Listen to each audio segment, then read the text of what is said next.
자, 성균관대학교 논술 문제입니다. 자, 이 성균관대학교 논술 문제 풀 때, 자, 첫 번째 논제가 있고요.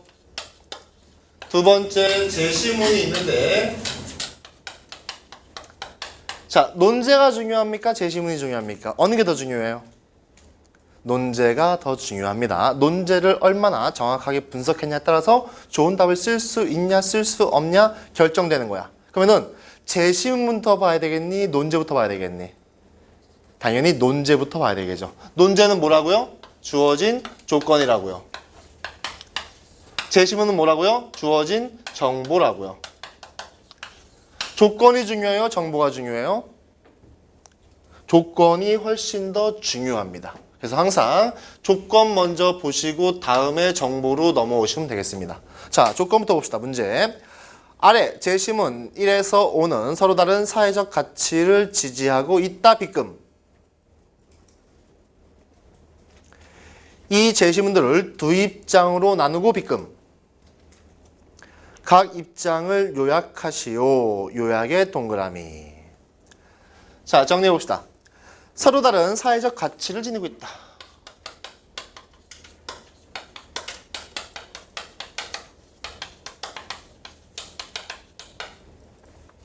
그 다음에 이 제시문들을 두 입장으로 나누고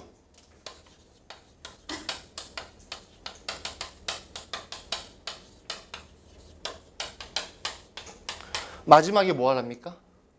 요약하라고 했습니다.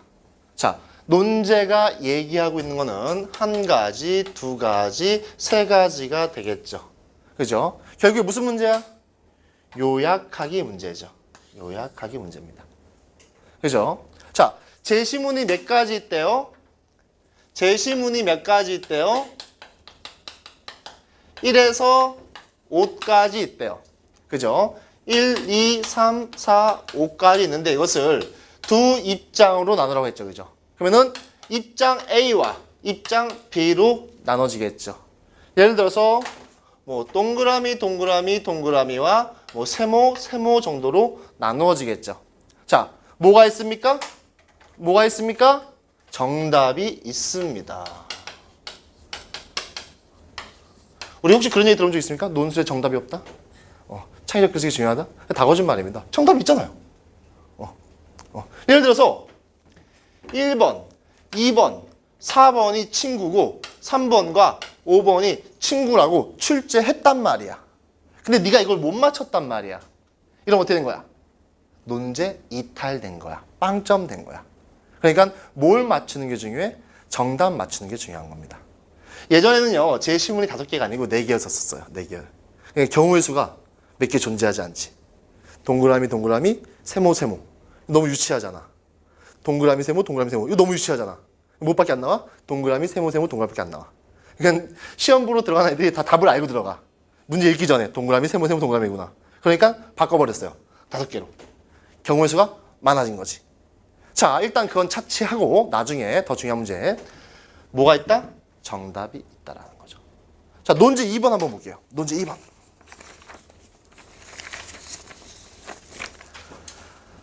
아래 자료 1을 해석하고 그 해석을 활용하여 문제 1의 두 입장 중 하나를 옹호하시오. 줄 쫙 쳐보세요. 두 입장 중 하나를 옹호하시오. 줄 쫙 쳐보세요.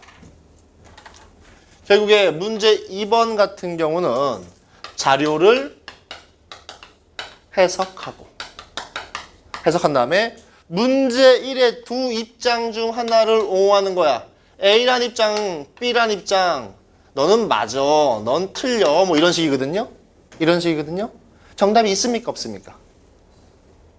자료 해석이 의미하는 바가 뭐 기억이라고 합시다. 그럼 이 기억이 어떤 거와 맞고 어떤 거와 틀린지 이미 문제 출제할 때 정해져 있겠지. 이해되십니까? 아, 문제 2번도 뭐가 있어? 정답이 있습니다. 정답이 있습니다. 그죠? 중요한 건 뭐겠니? 1번 틀리면 2번 풀 수 있겠어? 풀 수 없겠어? 풀 수 없겠지. 그치? 이게 성균관대 문제의 특징입니다. 1번 틀리면 2번 틀리고 2번 틀리면 3번 틀리고 3번 틀리면 4번 틀리고. 자, 문제 3번. 근로장려 세제는 열심히 일하지만 소득이 적어 생활이 어려운 근로자 가구에 대해 근로소득에 따라 산정된 근로장려금을 지급함으로써 근로의욕을 높이고 실질 소득을 지원하기 위한 제도다까지는 다 설명이니까 B급. 아래 자료 1을 근로장려 세제의 구조를 상세히 해석하고 이 제도의 특징을 문제 1에서 언급된 사회적 가치들의 상호관계 측면에서 서술하시오. 마찬가지로 문제 3번도 문제 1번 틀리면은 또 틀리게 되는 거죠. 문제 4번. 아래 보기의 정책에 대해 찬성과 반대 중 어느 한 입장을 취하고 그 입장을 정당화하시오. 자, 아래 보기의 정책은 결국에는 문제 1에서 나타났던 두 가지 입장 중에 하나가 되겠죠. 이해되십니까? 그래서 문제 1번을 정확하게 푸는 것이 문제 2번, 문제 3번, 문제 4번 다 정확하게 풀 수 있는 지름길이라는 거지. 이해되십니까? 자, 그러면 다시 문제 1번으로 갑시다.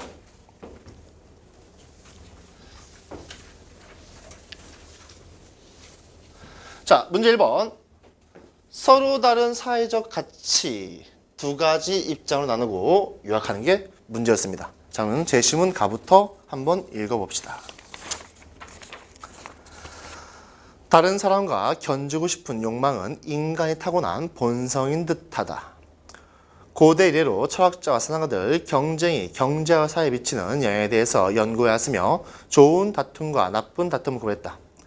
이러한 구별의 근거는 그리스 시인 헤시오도스의 시에서 찾을 수 있다. 좋은 다툼은 그리스어로 아가토스 에리스라고 하는데 이에 대해서 헤시오스는 다음과 같이 읊었다. 남이 잘 사는 모습을 보면 누구나 일하고 싶은 의욕이 솟구치므로 부지런히 밭을 갈아 씨를 뿌리고 집을 짓는다. 이웃과 이웃이 불을 향해 함께 달린다. 이러한 에리스는 인간에게 이롭다. 대장장이는 대장장이끼리, 미장이는 미장이끼리, 거지는 다른 거지를, 가수는 다른 가수를 시탐한다. 이 시에서 인간이 무엇을 좋아하는지 분명히 나타나 있다. 인간은 대장장이끼리 또는 미장이끼리 벌이는 실력 경쟁을 좋아한다. 이러한 경쟁을 통해 대장장이는 다른 대장장이보다 더 훌륭한 가재도구를 만들어내고자 노력하고 미장이는 다른 미장이보다 더 좋은 집을 지으려고 애쓴다. 그리하여 전체적인 효율성은 증가한다. 자, 지금 제시문일에서 가장 중요하게 생각되는 단어를 찾아보세요. 지금 제시문에서 가장 중요하게 생각되는 단어.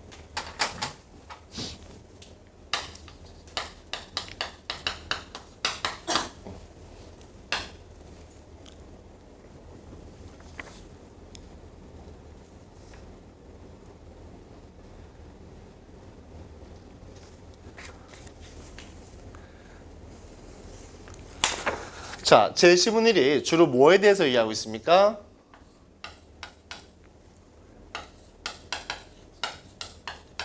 경쟁에 대해서 얘기하고 있죠, 그죠? 경쟁을 부정적으로 얘기하고 있어요? 긍정적으로 얘기하고 있어요? 경쟁하면 좋대, 나쁘대? 그치, 긍정적으로 얘기하고 있죠? 아, 경쟁하면 좋대. 그래서 경쟁하니까 뭐가 발생한대? 맨 마지막 줄. 그리하여 전체적인 효율성은 증가한다. 그래서 효율성 중요하겠죠, 그죠? 자, 제시문 1은 경쟁을 긍정적으로 얘기하면서 뭐를 중시하고 있냐면은 효율성을 증시하고 있다. 어렵지 않죠? 그죠? 작년에 언수에 111이던 친구가 있었어요. 탐구도 1이 나오는. 서울대를 가야 되겠다 이렇게 생각한 친구가 있었는데 실제 시험 보는 어떤 일이 있었냐면은 언어 영역 시험지를 넘기다가 2장을 넘긴 거야. 그래서 이 친구가 이제 다 풀었는데 시간이 좀 남더래. 그래가지고 여유 있게 마킹하려고 그러는데 안 풀어진 시험지가 딱 나온 거예요. 나중에. 그래서 되게 긴장한 상태에서 나름 또 판단을 내려가지고 2개 다 비문학 시험인데 하나만 풀어버려요. 그래서 푼 걸 다 맞았어요. 근데 얼마나 재수가 없냐면은 3개를 찍었는데 3개 다 틀렸어요. 그래서 언어가 2등급이 나온 거야. 근데 공부를 잘하는 학생인데 그 언어 2등급 나오니까 이미 긴장 상태에 있는 거야. 그래서 수학을 봤는데 수학도 2등급이 나온 거야. 외국어 봤는데 외국어도 2등급이 나온 거야. 다 2등급을 찍었어요. 탐구는 3, 3이 나왔어요. 이제 거의 자포자기 한 거지. 그래서 여학생인데 울면서 이렇게 담요를 쓰고 왔어요. 어떻게 해요? 막 담요 쓰고 왔더라고. 그래가지고 괜찮아, 너 논술 잘 쓰니까 글 써봐. 괜찮아 했는데 이 친구가 2면은 연세대학교 일반전형 대상자가 되거든요. 근데 일반전형 엄청 어렵단 말이야. 내신도 좋은 애들 많고 그렇지 많아가지고. 그래서 연세대 심리학과 대기 5번을 받았어요. 근데 또 얼마나 재수가 없냐면은 대기 4번까지 충원됐어요. 1차 충원 때 대기 4번까지 충원되니까 2차 충원이 있거든요. 요즘에는 2차 충원 때 대기권 했는데 충원이 끝났어. 왜냐면 연세대 심리학과니까 다 가고 싶은 대학이잖아. 빠진 애들이 없는 거야. 그래서 울며 불며 하기 전에 원래는 이 친구 이제 거기 원서를 안 써야 되는데 안전빵으로 하나 쓰자 해가지고 쓴 게 이제 성대예요. 근데 이제 성대도 2이면은 일반적인 대상자거든요. 그래서 성대를 붙었어요. 2로 성대를 갔다는 얘기죠. 그것도 어디 갔냐면은 성대 경영을 갔습니다. 짱이지. 얘보다 더 심한 데 많습니다. 3245. 내 리플릿 보면 나와 있을 텐데. 3245. 경희대 경영 맞죠? 경희대 경영. 얘는 나한테 전화 와가지고 선생님 학교에서 합격자 발표가 왔는데 오류가 아닌가요? 이렇게 물어보더라고요. 왜냐면 이걸 어떻게 경희대 갑니까? 이거는 이제 저기쯤 가야 되거든요. 저기 경기권을 벗어나가지고 저기 3245로 경희대 경영 가고 이런 일 많이 있어요. 3434도 이제 숙대 법대 가고 다 가니까 열심히 하셔가지고 좋은 결과를 만들어 봅시다. 몇 명 안 되니까. 천천히 하겠습니다. 자, 제10은 1은 경쟁을 긍정적으로 하면서 효율성을 중시한다는 거. 자, 제10은 2번 봅시다. 가난의 악순환을 탈출한 사람은 많지 않다. 지금 가난한 지역에 모여 사는 사람들이 수세대 전 가난한 지역에 모여 살았던 사람들의 후손일 가능성이 높다. 자, 가난이 뭐 된대요? 대물림 된다고 하고 있죠. 마찬가지죠, 그죠? 내 친구 중에 한 명도 나보다 공부도 훨씬 못하고 나보다 키도 작고 나보다 못생겼는데 훨씬 부자예요. 걔가 왜 부자냐? 나보다 능력도 훨씬 없는데 아빠가 부자야. 아버지가 돌아가셨는데 얼마 전에 유산으로 한 30억 남겨줬어요. 그래서 요새 뭐하냐? 당구장 하고 있어요. 당구장. 내가 당구장 왜 했대? 당구가 좋대. 이 얼마나 아름다운 삶이야. 당구가 좋아서 당구장을 해. 근데 그 건물 지하에서 당구장 하거든요. 그 건물이 걔 거야. 그러니까 당구장에서는 오히려 마이너스예요. 손님이 없어. 지가 맨날 당구 치고 있으니까, 주인이 당구 치고 있으니까 손님이 없는데 그 건물세로 한 2천만 원씩 나와요. 얘는 가만히 있는데 연봉이 2억이야. 짱이지. 내가 걔보다 훨씬 잘생겼는데 이 정도면 잘생긴 겁니다. 논술 강사 중에 에이스죠, 내가. 근데 불구하고 내가 연봉이 2억이 안 되니까 슬픈 일이죠. 가난에 대물림되고 있는 거죠. 다시 말해 치리와 역사는 운명이며 탈출할 수 없는 덫이다. 성적 불평등과 인종적 불평등 사이에 엄연한 차이가 존재한다. 흑인들은 가난한 흑인 부모들 사이에 태어나서 흑인 거주 지역에서 성장할 가능성이 높다. 반면에 세모 딱 치시고요. 여성들은 여성 가족에 태어나 여성들만 모인 지역에서 성장하지 않는다. 흑인들은 여성들과 달리 부모로부터 가난과 거주지 등에 따른 불이익을 물려받을 가능성이 높다. 흑인 지역에 살고 있는 흑인 남성을 예를 들어보자. 통계적으로 볼 때 그에게 행운이 따를 가능성이 낮다. 문제는 그 이유를 명확하게 대기가 확단돼 있다. 이유가 너무 많기 때문이다. 줄짝 치시고요. 어쩌면 그 지역에서 행하는 범죄가 어떤 식으로든 그에게 전염될지 모른다. 어쩌면 그도 다른 사람들처럼 의욕부진에 시달릴지 모른다. 그가 학교에서 열심히 공부하면 친구들부터 조롱을 받을지도 모른다. 어쩌면 그는 슬럼과 밖에 좀 더 다양한 사람들을 만나지 못해 사회생활에 필요한 인맥을 만들 수 없을지도 모른다. 그리고 어쩌면 그는 고용주들이 만들어낸 차별 희생양이 되어 취업의 기회조차 갖지 못할지도 모른다. 결국 이러한 사회 이동의 어려움은 그 사회의 낮은 형평성을 반영한다고 할 수 있다. 자, 문제 1번과 마찬가지로, 제시문과 마찬가지로 제시문 2. 제시문 2에서 가장 중요한 단어 뭐가 되겠니? 뭐가 되겠니? 방금 읽었잖아. 그렇지. 형평성이 되겠지. 형평성이 되겠지. 문제 1번도 가장 중요한 단어가 어디 나왔어요? 마지막 줄 나왔죠. 문제 2번도 가장 중요한 단어가 어디 나왔어요? 마지막 줄 나왔죠. 이게 우리식 글쓰기의 핵심입니다. 자, 위에 별표 치고 쓰세요. 글은 절대 두 갈로 쓰지 않습니다.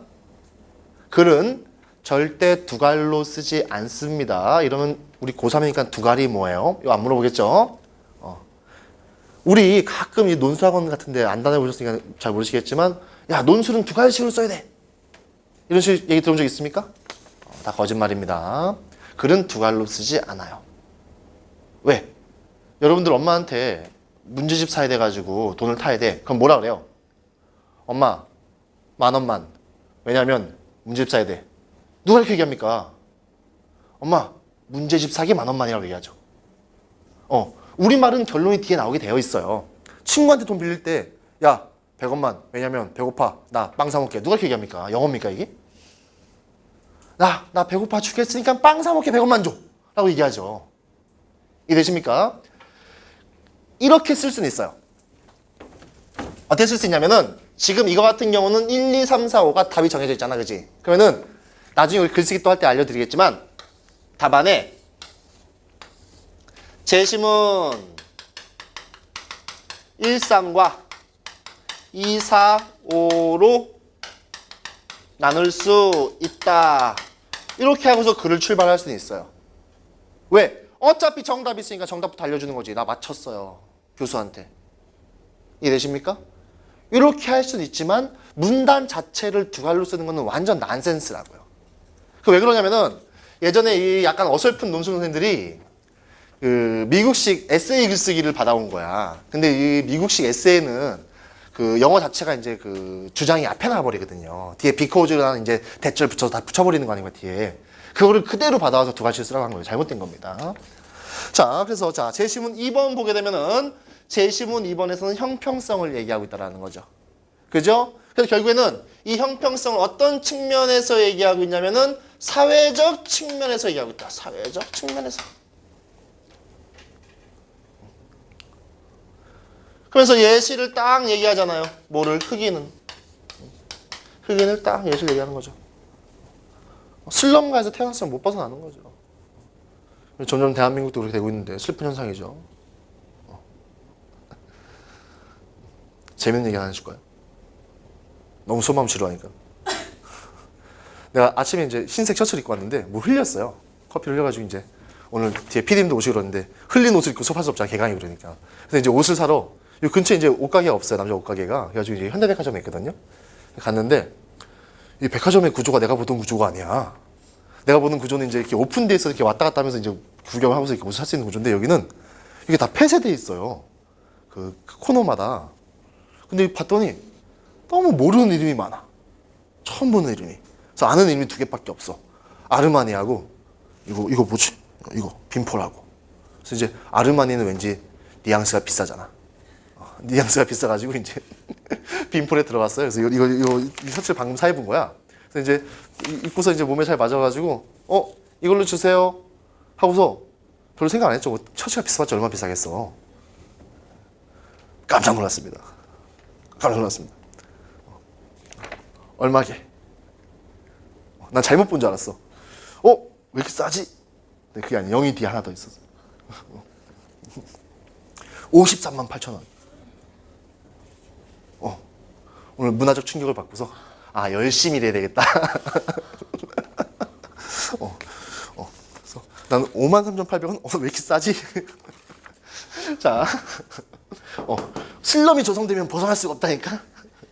부자가 부자를 만들어주니까 내 친구 아까 얘기했잖아요. 그죠? 그 새끼, 나쁜 새끼죠. 자, 제시문 3번 보도록 하겠습니다. 시장에서 재화나 용유의 가격이 형성되면 그 가격은 생산자나 소비자에 대한 신호의 역할을 한다. 가령 어떤 재화에 대한 수요가 증가해서 그 재화의 가격이 올라가면 이것은 첫째, 소비자에 대하여 재화를 덜 사용하고 그 대체물을 더 많이 사용하라는 신호가 되며 둘째, 생산자들에 대해서 재화의 생산을 늘리는 신호가 되는 것이다. 이리하여 경쟁시장에서 수요와 공급에 의하여 결정되는 재화의 가격은 각 경제 주체가 그들의 행동을 결정할 수 있는 지표 같은 역할을 하게 되는 것이다. 각 경제 주체는 이 가격의 움직임에 의하여 그 행동을 조종한다. 소비자가 이 신호에 따라 행동하면 효용이 늘 것이며 생산자가 이 신호에 따라 움직이면 이윤이 늘어서 결국 국민의 복지와 소득이 극대화될 것이다. 그런데 지표의 역할을 수행하는 가격은 그것의 경쟁에 의하여 결정된 것이면 혹은 정부 관리에 결정된 것이건 간에 언제나 자원 배분의 기능을 수행한다. 다만 가격이 경쟁에 의하여 결정되는 경우에 가격이 기회비용을 반영하므로 그 가격이 발생하는 신호가 합리적이고 따라서 자원 배분에 효율적으로, 왜 동그라미 안 치죠? 효율적으로 이루어진 데 비하여 차이적으로 결정되는 가격의 경우에는 기회비용이 반영하기 때문에 매우 어려우므로 이와 같은 가격 발현하는 신호는 비합리적이다. 그리하여 이런 상황에서 수비나 생산이 이루어질 경우 자원 배분이 비효율적이 된다. 자, 비효율의 동그라미 땅 쳐야 되겠죠, 그죠? 그럼 지금 제시문 3번도 결국에 뭐에 대해서 얘기하고 있어요? 효율적이고 뭐 이런 얘기 하고 있잖아요, 그죠? 결국에 제시문 3번도 효율에 대해서 이야기하고 있다라는 거죠.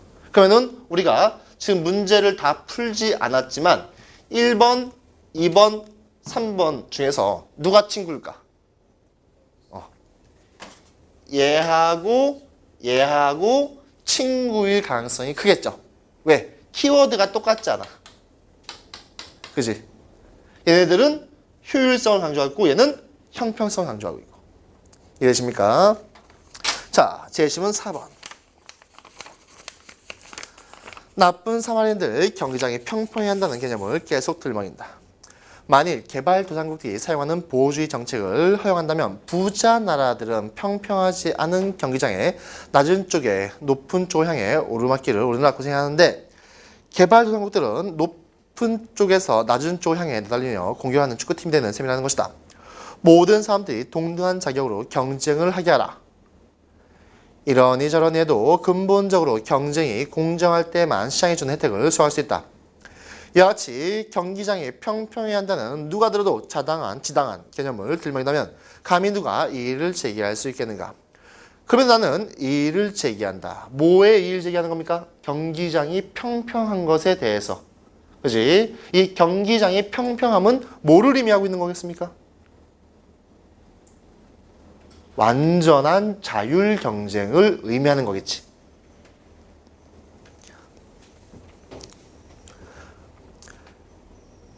이는 수준이 비슷하지 않은 선수들이 벌이는 경쟁이기 때문이다. 선수들의 수준이 비슷하지 않은데 경기장이 평평하다면 결국 그 게임은 불공정한 것이 된다. 마치 축구 경기를 하는 한 편이 브라질 국가대표팀이고 상대편은 11살 먹은 4딸 친구들로 짜여진 팀이라 생각해보라.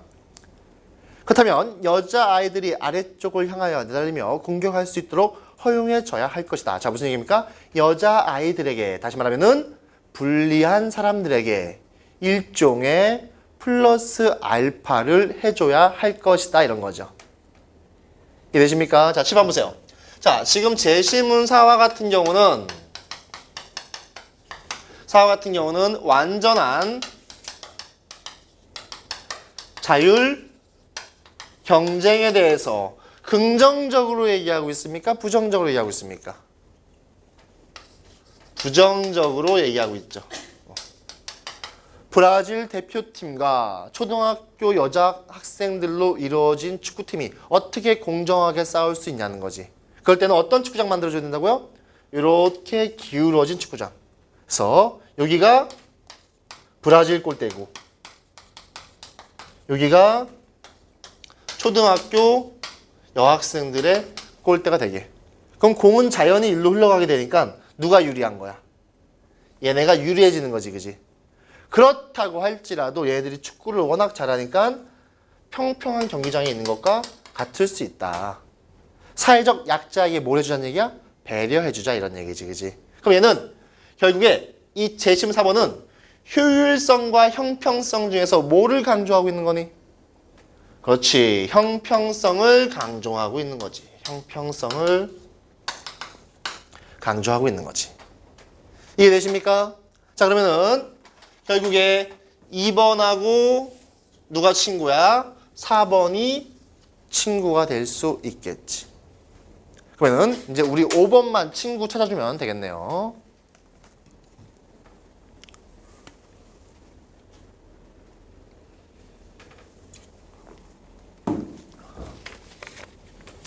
자, 제시문 5번.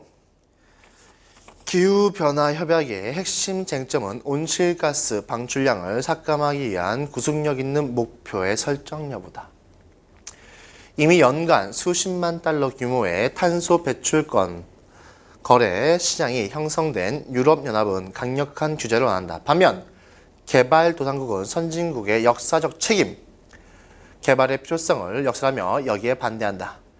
개발도상국이 하나뿐인 지구를 살리자는 기후변화 협약에 반대하며 선진국에게 기후빚을 갚으라고 요구하는 이유는 다음과 같다. 기후변화는 지구 전체의 문제이지만 그 원인은 탄소 배출을 사실상 몇 나라만의 문제다.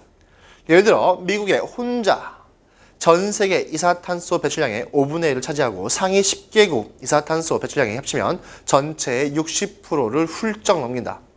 인구를 고려하면 문제는 더 심각해진다. 개발도상국 세계 인구의 3분의 1 차지하지만 탄소 배출량은 7%. 선진국이 일찍이 개발하면서 내뿜은 온실가스는 고스란히 공기 속에 누적돼 있다. 이것이 바로 개발도상국들이 역사적 책임을 묻는 이유다.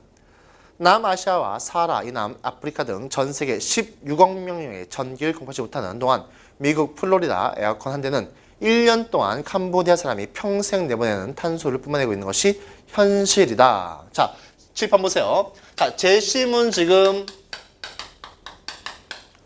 5 같은 경우는 이미 선진국과 개발도상국이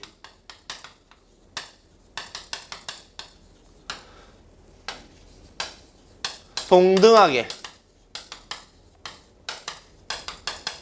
탄소 배출을 했단 얘기야, 하지 않았단 얘기야?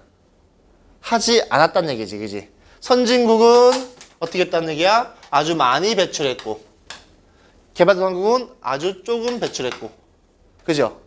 근데 이제 와서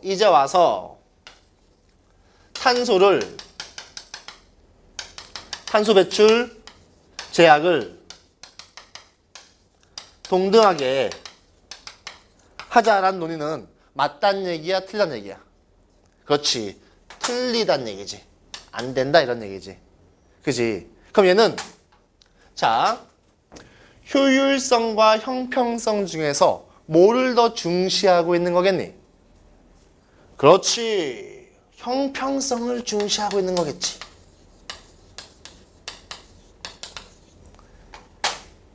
그지? 그러면은 얘는 빨간색이 친구가 되겠죠. 이해되십니까? 자, 그러면은 결국에는 지금 재심은 13과 재심은 뭘로? 2, 4, 5로 나눌 수 있겠지. 그죠? 자, 그러면은 어떻게 글을 써야 되냐? 우리 글도 한 번도 안 써봤잖아. 그죠? 그걸 이제 알려드리겠습니다. 아까 말한 것처럼 쓰시면 출발하면 돼요. 재심은 131 효율성과 재심은 245의 형평성으로 나눌 수 있다. 쓰시고 출발하면 됩니다. 그 다음에 문단을 나누셔가지고 1번과 3번을 1문단으로 쓰시고요. 다시 문단을 나누셔가지고 2번과 4번과 5번을 1문단으로 쓰시면은 끝입니다. 자, 첫 번째, 재심은 13의 효율성과 재심은 245의 형평성 나눌 수 있다. 효율성을 강조하고 있는 재심은 13을 뭐 하시면 돼요? 요약하시면 되죠. 써있잖아. 요약하라고. 그죠? 재심은 245를 뭐 하시면 돼요? 요약하시면 됩니다. 논리가 필요하니 안 필요하니? 안 필요합니다. 차이가 필요하니 안 필요하니? 안 필요합니다. 뭐만 찾으면 되니?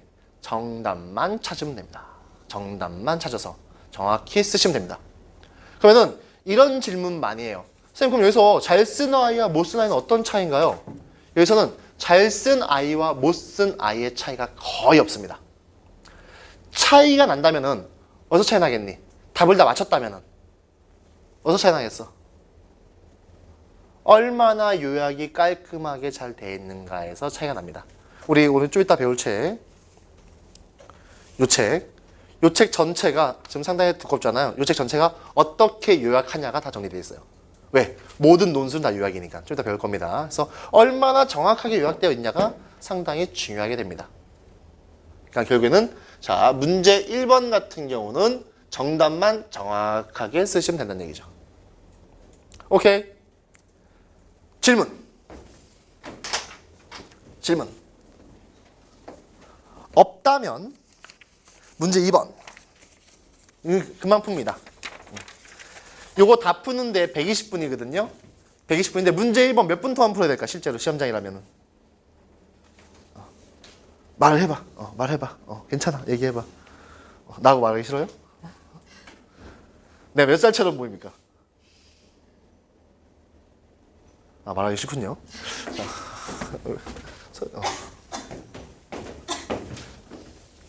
원래 논술 강사 딱 이러면 약간 그 노쇠하신 분들이 들어오셔가지고 이런 느낌 아니에요? 내가 제일 젊은 논술하는 제일 젊은. 예전에 항림논술에 근무했었거든요. 항림논술 알아요 혹시? 항림논술 근무했었는데 거기서 이제 그 합격이 법학원이라는 그 리트 논술이 있어요. 사법고시 본 애들 보는 논술. 그 수업을 이제 하러 가는 거야 우리가. 하러 가는데 나만 못 갔어요. 내가 27살 때. 왜 못 갈게요? 앉아서 듣는 애가 더 나이가 많아. 사법고시 준비하는 애들이니까. 그러니까 야 종두는 안 되겠다. 자, 무슨 얘기를 해도 반응이 없군요. 그 항림논술 있을 때 이제 여러 군데 파견 나가는데 저 지방에 파견 나가거든요. 부산 막 이런 데 파견 나가거든요. 그럴 때 파견 나갈 때 가장 중요한 덕목이 뭐게요? 표준어를 올바로 구사하는가. 시골 아이들은 표준어만 구사해주면 선생님 서울에서 왔고 엄청 좋아합니다. 자, 웃길 줄 알았는데요. 못 웃길 수도 있고 그런 거죠. 웃기지 않아요? 표준어를 정확히 구사하는가. 자, 문제 2번 보겠습니다. 자, 자료 1을 해석하고 그 해석을 활용하여 문제 1의 두 입장 중 하나를 옹호하시오. 자, 옆에 별표 치시고요. 성균관대 논술 문제의 전형적인 패턴이에요. 자, 아까 1번 문제 뭐였습니까? 제시문 분리 후 요약이었잖아요. 성균관대는 2번, 3번이 항상 똑같은 패턴 나옵니다. 2번, 3번이 뭐가 나오냐? 도표, 그래프, 분석이 나옵니다. 우리 좀 이따 하겠지만 4번이 뭐가 나오냐? 4번이 그나마 가장 논술다운 게 나와요. 자기, 견해, 진술이 나옵니다. 그래서 성균관대는요, 이 논술 문제의 종합 백화점이에요. 성균관대 문제만 다 풀 줄 알아도 웬만한 거 다 풀 줄 아는 거 된 겁니다. 다 들어가 있으니까. 자, 그림 봅시다. 이 그림이 문과 선생님이 상대하기 상당히 어려운 그림이야. 입체잖아, 입체. 자, 이 그림 보시면은 지금 요쪽 가로축이 뭐가 되겠습니까? 소득균등이 됩니다. 그죠? 그리고 요쪽으로 있는 그 세로축이 있잖아요. 그죠? 그죠? 이게 뭐가 되겠습니까? 사회 이동이 됩니다. 그죠? 그리고 요쪽으로 있는 축이 뭐가 되겠습니까? 경제 성장률입니다. 당시에 요 그림을 이렇게 봐가지고 아이들이 엄청 많이 틀렸어요. 이게 지금 요 그림 이렇게 보시면 안 됩니다. 이 소득 균등의 동그라미 쳐보세요. 얘가 저 멀리 떨어져 있는 애예요, 사실은.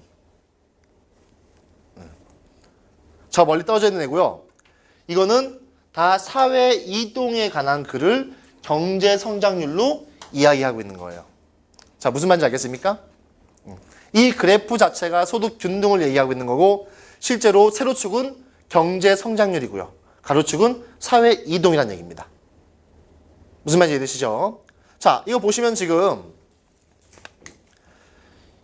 이쪽은 상당히 높고 점점점 이런 식으로 내려오는 그림이죠. 그죠? 그래서 다시 이쪽도 점점점 내려오는 그림으로 이런 식으로 지금 형성이 되어 있는 그림이죠. 자, 밑에 봅시다. 각 기둥은 유사한 경제 발전 단계에 있는 과대의 경제 성장률을 나타낸다고 가정할 것. 경제 성장률 이퀄 소득균등 사회이동의 함수 관계를 가정할 것. 사회이동, 사회 안에서 사람들의 계층 간 이동을 뜻함. 자, 사회이동의 줄 쫙 쳐보시고요.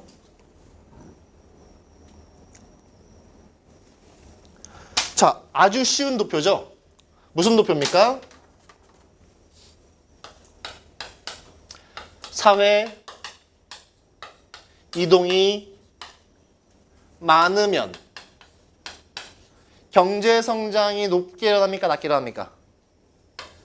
경제 성장이 높아나자. 사회 이동이 상일 때 경제 성장도 상이죠. 사회 이동이 하일 때 경제 성장도 낮게 일어나죠. 그러니까 결국에는 사회 이동이 많이 일어나면은 경제 성장도 높게 일어난다는 거지. 반대로 얘기하면은 사회 이동이 낮게 일어난다면은 경제 성장도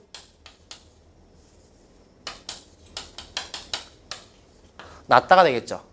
이해되십니까? 그러면 여기서 사회 이동이 의미하는 바가 무엇이겠습니까? 머릿속에서 끄집어내면 안 돼요. 사회 이동이 의미하는 바가 무엇이겠습니까? 머릿속에서 끄집어내지 말고 지금까지 읽은 것 중에 끄집어내보세요. 읽은 거 뭐밖에 없어. 첫 번째, 효율성. 두 번째, 형평성밖에 없잖아, 그지? 그러면은 사회 이동이 의미하는 바가 효율성이겠습니까? 형평성이겠습니까? 슬럼에 살던 놈은 평생 슬럼에 살아서 네 아들도 슬럼 살아야 돼. 는 사회 이동이 많은 거야, 적은 거야? 적은 거지. 슬럼 살던 놈이 강남도 살고 강남 살던 놈이 슬럼도 살고 이게 높은 거지, 그지? 그러면은 사회 이동이 의미하는 바는 형평성이겠습니까? 효율성이겠습니까? 그렇지.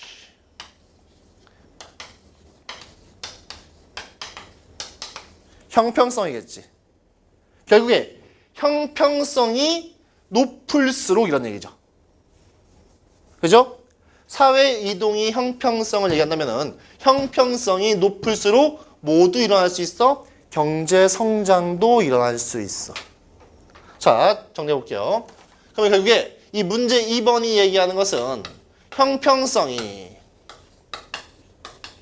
높을수록 경제 성장도 높아지네. 이런 얘기하고 있는 거지. 그치? 자, 그러면 우리가 사회 이동을 형평성으로 치환했잖아요.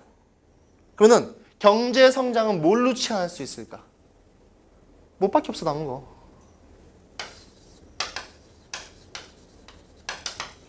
효율성으로 치환할 수 있겠지. 이해되십니까? 이 문제 2번의 궁극적인 이야기는 뭐냐?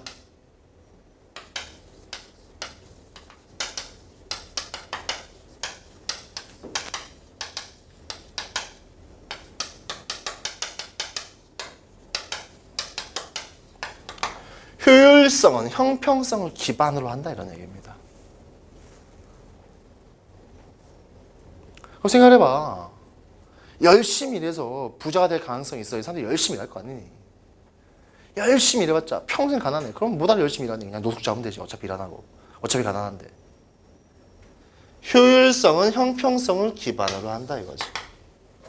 그죠? 그러면은 문제 1번에서 풀었던 재심은 몇 번 친구였지? 몇 번 친구였니? 그새 까먹었어. 재심은 1, 3과 2, 4, 5 둘 중에 어떤 거를 옹호할 수 있습니까? 이거를 옹호할 수 있겠지. 자, 포인트는 뭐야?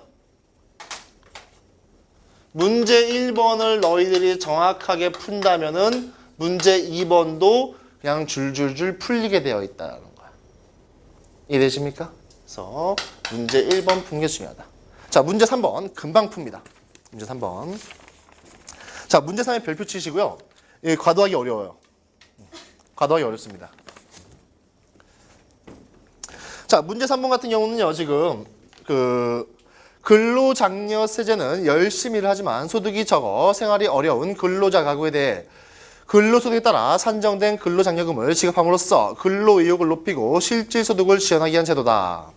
아래 자료 이에 근로장려세제 구조를 상세히 해석하고자 상세히 해석에 동원 치시고요. 이 제도의 특징을 문제 1에 언급된 사회적 가치들의 상호관계에 치면서 서술하시오 했는데, 자, 일단 그림부터 볼게요. 자, 이 그림 자체가 지금 이런 식으로 그려져서 이런 식의 그림이 그려지고 있다는 거죠. 그래서 이쪽이 지금 근로장려금,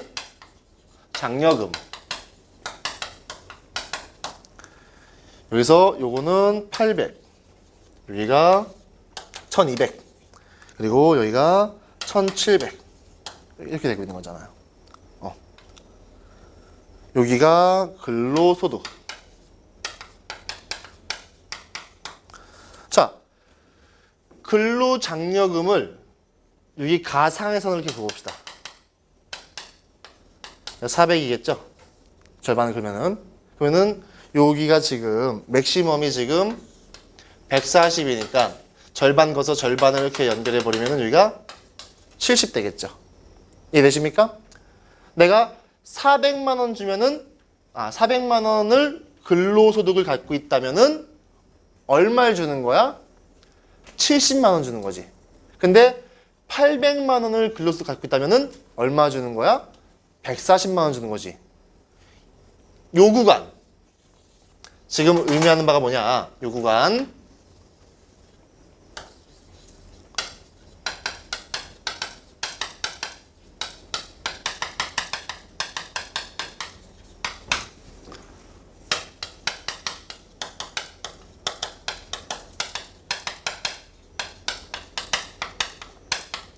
돈을 많이 벌수록 장려금을 많이 준다라는 거.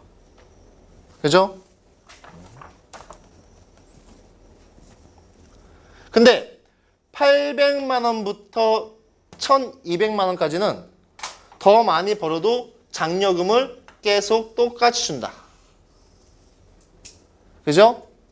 요 구간 소득과 관계없이 동일한 장려금을 준다. 맞습니까? 그러면은 마지막에 요 구간은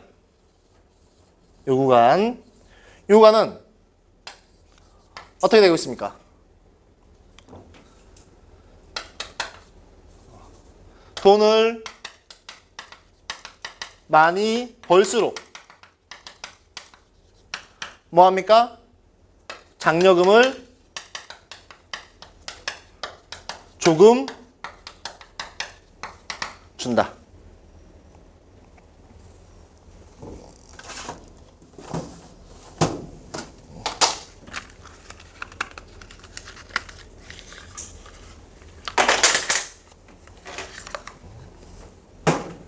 자, 지금 돈을 많이 벌수록 장려금을 많이 준다. 소득과 관계없이 동일한 장려금을 준다. 돈을 많이 벌수록 장려금을 조금 준다. 이건 이제 기본적으로 알 수 있는 내용인데요. 사실 이 문제 상당히 어려운 문제예요. 예전에 이게 그러니까 리트 시험에 나왔던 문제거든요. 이 리트 시험이라는 것은 이제 사법고시 보는 학생들이 보는 시험이기 때문에 어려운 문제인데 이게 고등학교 시험에 나와버리게 된 거죠. 자, 돈을 많이 벌수록 장려금을 많이 준다. 이것은 무슨 의미가 있는 거냐?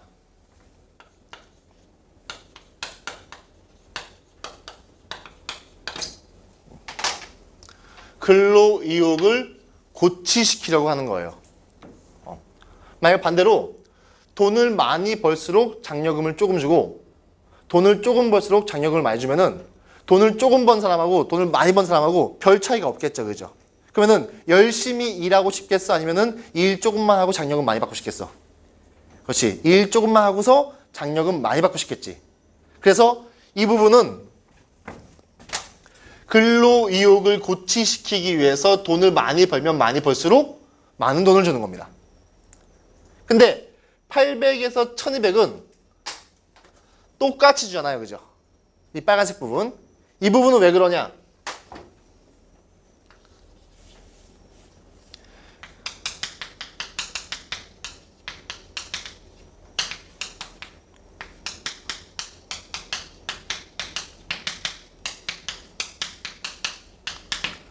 빈부의 격차의 증가를 막고 있는 거예요.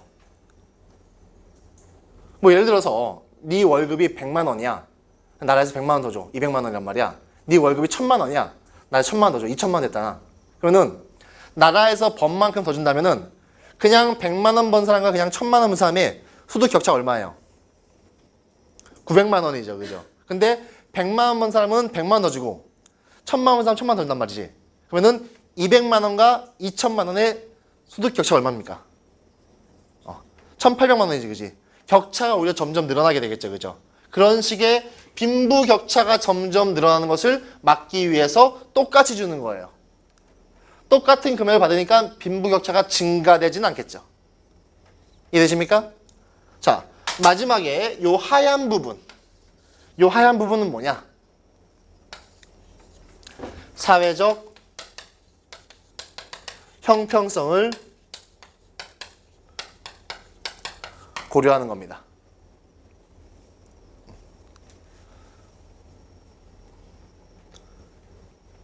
돈을 일정 수준이 넘어서 충분히 많이 번다 싶으면은 나라에서 지원금을 주지 않는 거지. 그래야지만 점점 빈부의 격차는 감소하게 될 거 아닙니까? 그죠? 쉽게 말하면은 이런 식의 그 인구 그래프, 소득 그래프를 이런 식으로 만드는 것이 국가의 의무라면은 마지막 요 하얀 부분이 이런 식의 그래프를 이렇게 옮겨가는 것이 되겠죠. 이해되십니까? 그래서 실제로 이 도표 문제는 이 부분, 이 부분, 이 부분 모두 얘기해 줘야 되는 문제예요. 상당히 어려운 문제죠. 그래서 실제로 이 당시 시험 때도 아이들이 많이 풀지 못했던 문제입니다. 그래서 배점도 보시면요. 지금 나와 있는데 배점 몇 점이에요? 30점이라는 거. 그래서 상당히 어려운 문제라는 거. 자, 문제 4번 싹 풀어버리고 정리하도록 하겠습니다. 좀 치우고.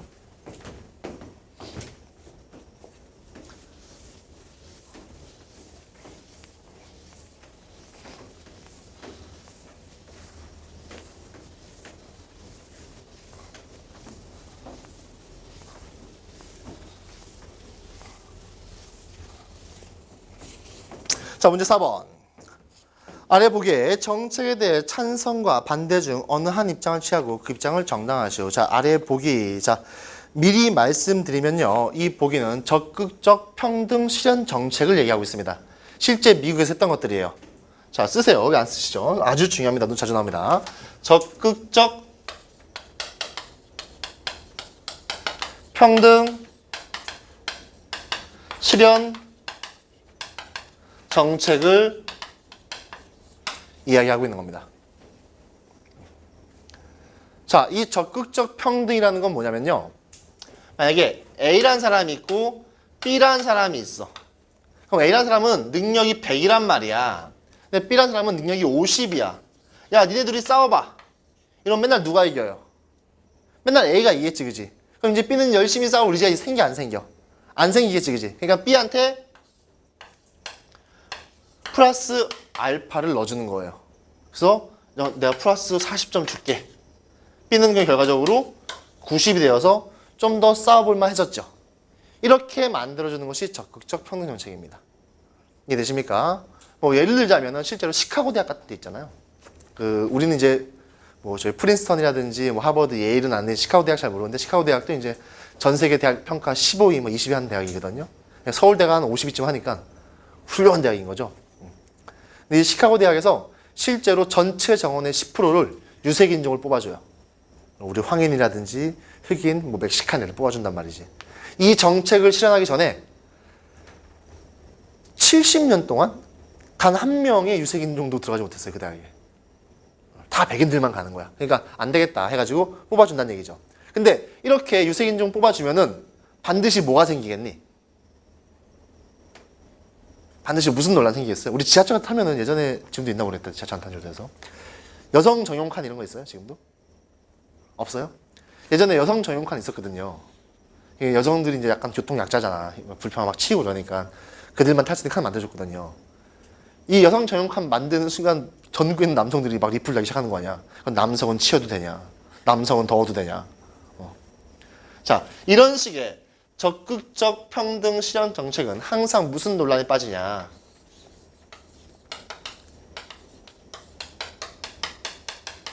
역차별 논란에 빠지게 됩니다.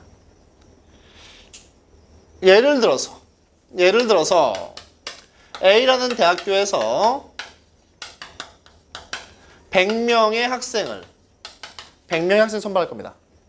근데 내가 92등이야. 근데 이 92등이 100인이란 말이야. 근데 아까처럼 전체 정원의 10%를 유색인들을 줄 거야. 그러면 이 100인은 합격했어, 불합격했어? 불합격했지, 그지? 하지만 이 제도가 없었다면은 합격했겠지, 그지? 이 100인 억울해, 안 억울해? 억울하겠지, 그지? 이게 역차별이라고. 이해되십니까? 이해되십니까? 자, 보기 보겠습니다. 셰릴 후보드 홀어머니 밑에서 자라면서 혼자 힘으로 고등학교 캘리포니아 주립대 다녔다. 그 뒤 텍사스로 이사해 텍사스 최고인 텍사스 법학전문대학원에 지원했다. 그러나 학업 성적이 3.8이고 입학시험도 그런대로 잘 보았는데 떨어지고 말았다. 백인 여성인 호보드는 입학을 도전한 것이 부담 생각했다. 합격생 중에 호보드보다 대학 성적은 물론 입학시험 점수도 낮은 흑인과 멕시코계 지원도 있었다. 학교는 줄쳐보세요. 사회적 소수자에게 가산점을 주는 소수집단 우대 정책을 시행하고 있었다. 자, 밑에 쓰세요. 적극적 평등 실현 정책입니다. 적극적 평등 실현 정책입니다. 우리나라도 실제로 하고 있단 말이야. 연대, 고대 이런 데 가면은 뭐 딴 데도 있긴 하지만 뭐가 있습니까? 특성화고 졸업자 전형이 있어요. 그래서 뭐 마이스터고라든지 우리가 흔히 얘기하는 뭐 공고나 상고 나온 아이들이 올 수 있게 해주는 거지. 이것들 중에 적극적 평등 정책인 거지. 이해되십니까? 실제로 대학 성적과 입학 시험 점수가 모두 후보다 비슷한 소수 집단 학생들이 전원 합격했다. 자, 여기서 이 보기가 지금 얘기하고 있는 바가 뭐가 되겠습니까? 사회적 약자를 배려하는 정책으로 인해서 역차별이 발생했어. 역차별이 발생했어. 이런 얘기 하고 있는 거죠? 그죠? 그거는 자, 논제가 보세요. 아래 보기의 정책에 대해 찬성과 반대 중 어느 한 입장을 취하고 그 입장을 정당화하시오. 해서 이 보기의 정책 결국에 지금 적극적 평등 실현 정책에 대해서 너는 찬성하니 반대하니 이렇게 묻고 있는 거잖아. 그죠? 간단하죠?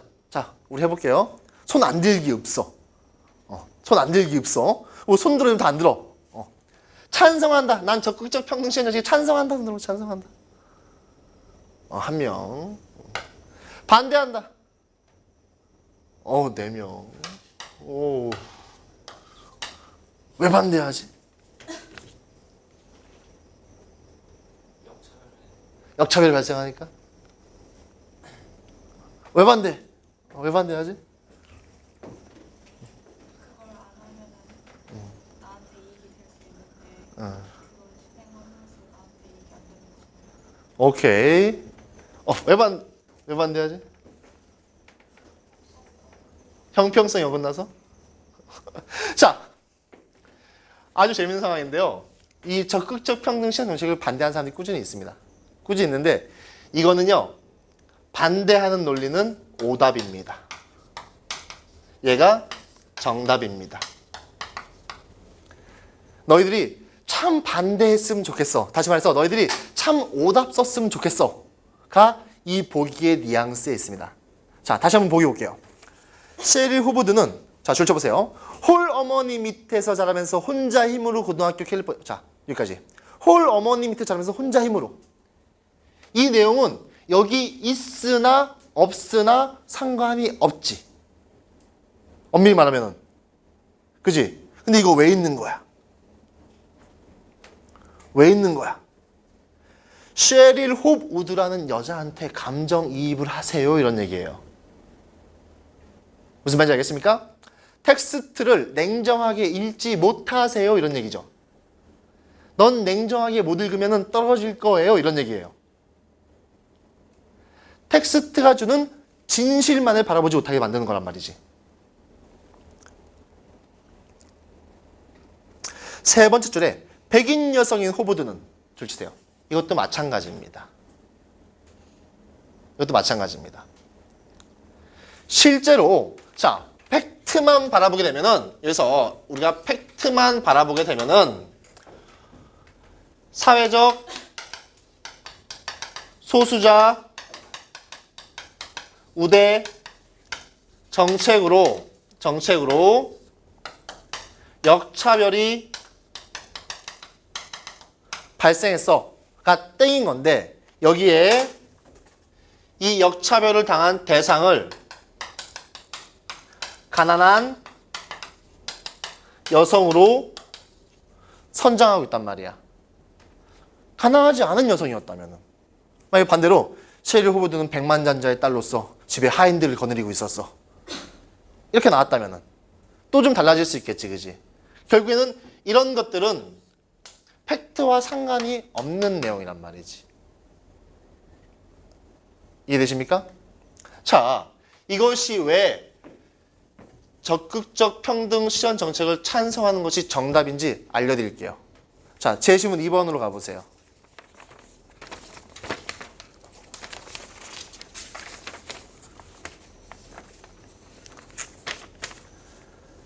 이 적극적 평등 실현 정책을 반대하게 되면은 결국에 제시문 2에서 얘기했던 흑인은 슬럼에서 영원히 벗어날 수 없다고. 이해되십니까? 이 흑인은 슬럼에서 영원히 벗어날 수 없다고. 이해되십니까? 자, 문제 2번으로 가보세요. 슬럼에서 벗어나지 못하는 흑인은 결국에 사회 이동이 일어나지 않는 사회를 의미하죠. 그런 사회는 경제 발전도 할 수 없다고. 이해되십니까? 그러니까 아주 작은 어떠한 역현상, 역효과로 인해 가지고 이런 긍정적인 제도를 폐지할 수는 없습니다. 이해되시죠? 결국에 지금 문제 4번의 답은 뭐냐?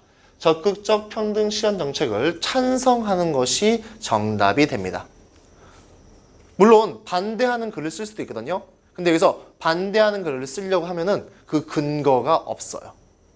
근거를 뭐를 쓸 거야? 셰릴 호보드가 불쌍한 걸 쓸 거야? 지금까지 풀어온 문제들이 다 형평성이 바탕돼야지만 효율성도 증가한다고 얘기했는데 문제 4번에서 입장 바꿔버리는 거라고요. 이해되십니까? 그래서 문제 1번, 문제 2번, 문제 3번 모두 정답이 있는 거죠. 자, 다시 문제 1번 보겠습니다. 자, 마무리 정리할게요. 자, 문제 1번 볼게요. 아래 제시문 1, 5 서로 다른 사회적 가치를 지지하고 있다. 이 제시문을 두 입장으로 나누고 각 입장을 요약하시오 해가지고 결국에 2개, 3개 나누게 되는 정답이 명확하게 있는 문제라고 말씀드렸습니다. 자, 문제 2번 볼게요. 자, 문제 2번의 그래프를 읽어내는데 너희들의 배경 지식으로 읽어내는 거야? 아니면은 문제 1번에서 뽑아낸 것들로 읽어내는 거야? 그렇지. 문제 1번에서 뽑아낸 것들로 읽어서 결론이 나오게 되는 거지. 배경 지식을 읽으면은 좀 어려울 수도 있는데 이 그래프 자체가 효율성을 중시하고 있는 건지 형평성을 중시하고 있는 건지는 사실은 금방 판단할 수 있다고요. 그죠? 자, 문제 3번 같은 경우는 약간 기이할 정도로 어려운 문제인데 문제 3번은 정확하게 이해하시면 되는 거고요. 이해됐습니까? 자, 문제 4번이 가장 중요한데 마치 어떠한 입장을 취해도 되는 것처럼 문제를 출제했지만 사실은 정답이 결정되어 있다고요. 이해되십니까? 문제 1번, 2번, 3번, 4번이 다 정답이 결정되는 겁니다. 자, 질문 있으면 질문하세요. 우리 5명밖에 없으니까 질문 막 하셔도 됩니다. 자, 질문 없으면은 한 10분간 쉬었다가 다시 이어서 하도록 하겠습니다. 네, 마치겠습니다.